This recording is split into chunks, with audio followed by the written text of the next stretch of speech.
Hey, what's ready? Welcome back to News Dose, and we got even more information for the next generation Xbox console. Or actually, in this case, we're talking about multiple consoles as in plural. They have some big plans with their partner AMD that could really change the industry and really how we currently view consoles as they are today. So we're going to talk about that, and then also Nintendo, because they also got some news for their recently released Switch 2, though this probably isn't exactly what they want to hear, but I mean, honestly, truth be told, a lot of the blame actually falls on them.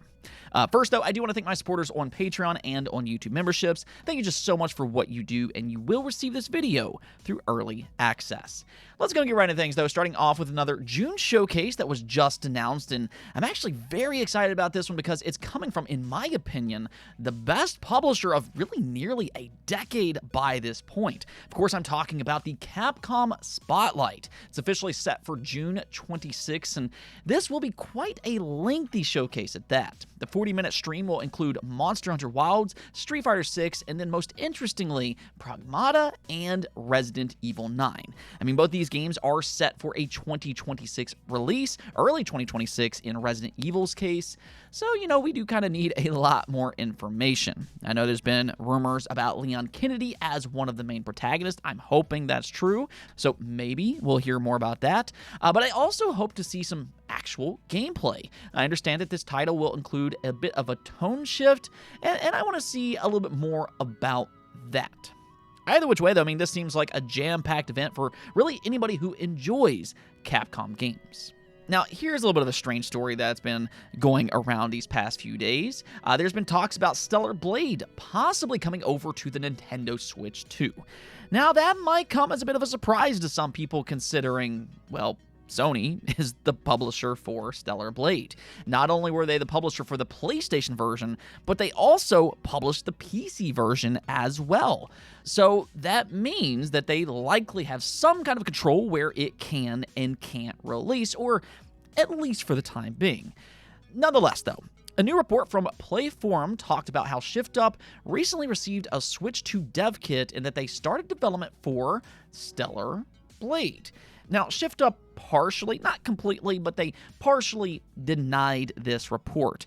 Their response was that there is nothing confirmed yet regarding the development of the Switch 2 version of Stellar Blade, but they are reviewing various possibilities internally. So the way I view this response is that they do have a Switch 2 dev kit, as was reported, and that they're basically testing it out to see what it is and isn't capable of. And yes, that includes Stellar Blade. Now, like they said, though, that doesn't necessarily confirm anything. They're just currently saying what is and what isn't possible on the platform. But with that, if it's actually possible, I imagine they would love to port it over. Now, will Sony actually allow something like that? That's hard to say. But I don't think that it's necessarily as impossible as a lot of people make it out to be. For one, ShiftUp is a third-party studio. Sony doesn't own them. And Sony has been a little bit more open to the occasional multi-platform port. Games like Death Stranding, Patapon, Horizon Lego, and Everybody's Golf as a few examples. So Stellar Blade does have some common ground with those games being a third-party developed game. So who knows? Maybe it could happen, but at the same time, I wouldn't necessarily take this report as any kind of confirmation. Now, speaking of the Switch 2, though, the Gex Trilogy recently got its digital release. I think it's actually really cool to see these games once again in the year of 2025. I mean, I'm not saying that they're among the best platformers of all time, but they do hold a special place within gaming history and really to a lot of fans for that matter.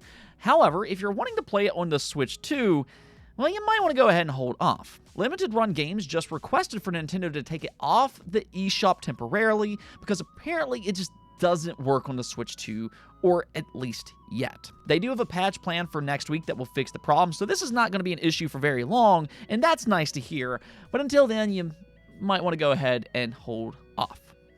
Okay, so let's go and shift on over to some Xbox news, as more information has come out regarding their next generation console, or actually consoles.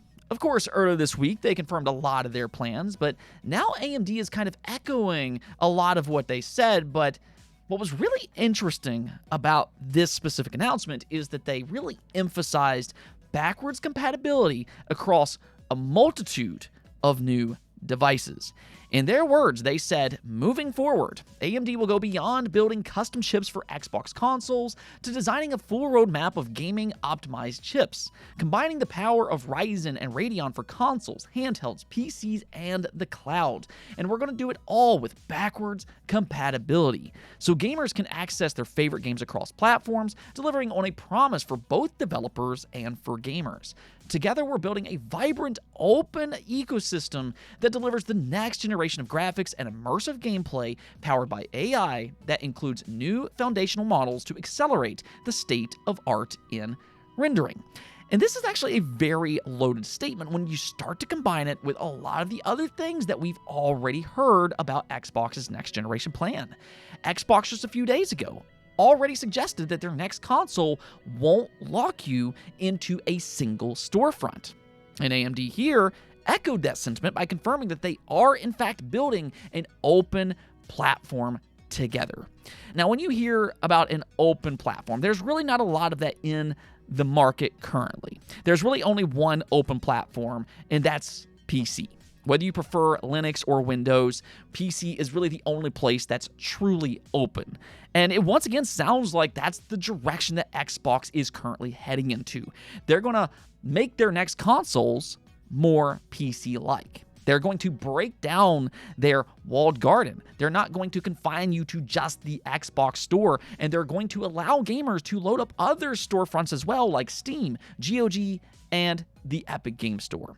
In fact, we've heard multiple times that the next Xbox will have a Windows slant to it. Now, I don't know if it's going to be exactly like a PC as it is today.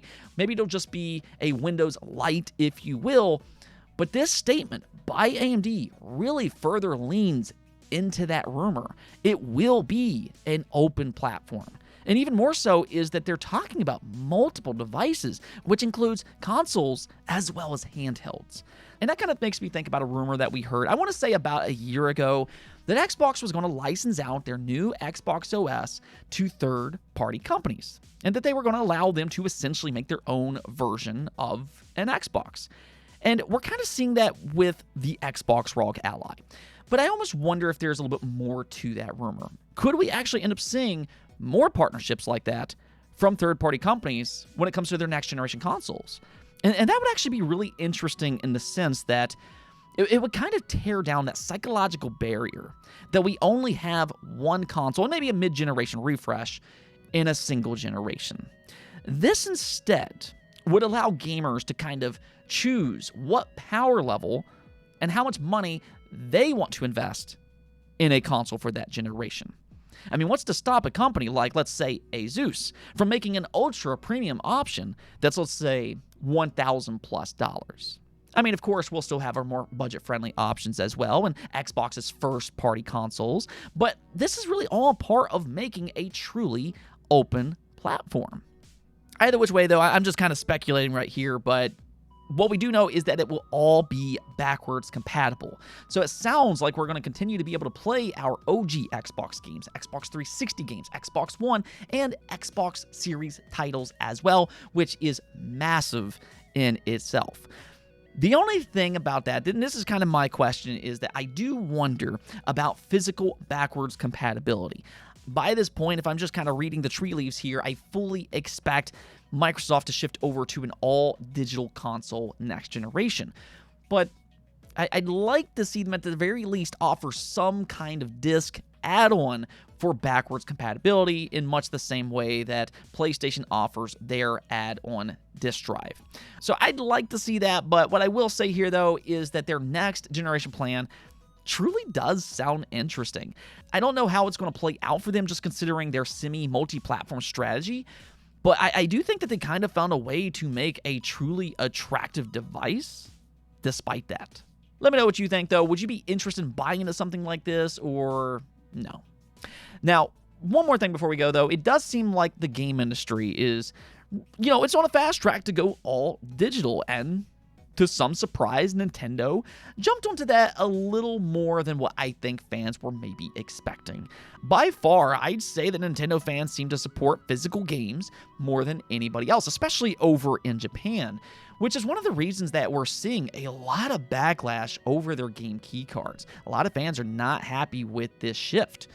Well, interestingly, a new report came out today that revealed that third-party publishers are very disappointed by the amount of games that they've sold on the Switch 2. This comes from a report by the Games Business.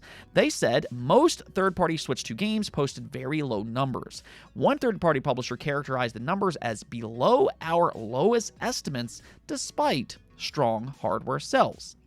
Now, I actually think that this is for a multitude of reasons, and not necessarily just because of the game card situation. Now, I do, however, believe that that plays a part into the equation, though, because, interestingly, if you look at it, the best-selling third-party game has been Cyberpunk 2077, which is one of the only games that is fully on the cartridge. Now, is that just a coincidence or not?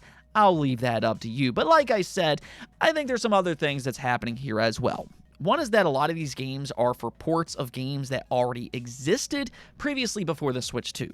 So yeah, I mean, there's probably not as much excitement for those games as there is for something that's completely new, like, let's say, Mario Kart World. I mean, I'd say that's the game that most Nintendo fans are probably playing right now, and plus, people only have so much time to actually play games. Most people aren't playing 3 to 4 games at once. They're going to buy one, and they're going to be satisfied with that one game for a while. So all I can really tell these third-party companies is, for one, maybe actually make real physical games like Cyberpunk, and you might get rewarded for that. And number 2, make new games for the Switch 2. In both cases, gamers might be a little bit more excited to play your games. Now, I will say that Nintendo needs to offer more affordable cartridges with multiple sizes for third parties. I think Nintendo does hold some of the blame in this situation. But either way, this is all just from my own perspective. But let me know what you all think about this. Do you think that Nintendo is going to have another problem with third-party support this generation? Or do you think that this is just simply no big deal and that it'll get sorted out as the generation continues onward? Anyways, though, that's going to be it for this episode. But until next time, make sure to subscribe, ring that bell, and peace out.